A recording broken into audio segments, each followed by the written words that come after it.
code épistémé. Un code qui commence par une lettre qui désigne la céréale en anglais. Donc si le code commence par un B, barley, ça sera un single malt. Si c'est un R, rye, ça sera 100% seigle maltais.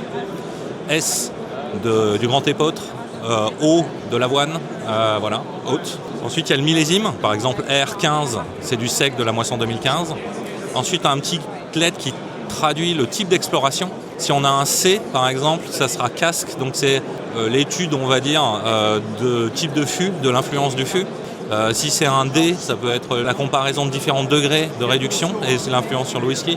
Si c'est un P, c'est une parcelle. Et enfin le code de l'année d'embouteillage. Et après il y avait des sigles. Parce qu'évidemment, s'il y a une exploration et une comparaison, c'est qu'il y a plusieurs cuvées en même temps et on les distingue par un sigle, carré, rond, triangle, étoile.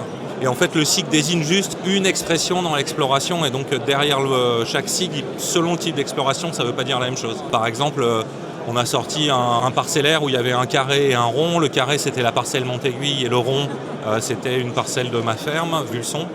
Mais sur une autre exploration sur le degré, carré c'est un type de degré, rond c'est un autre type de degré. Voilà.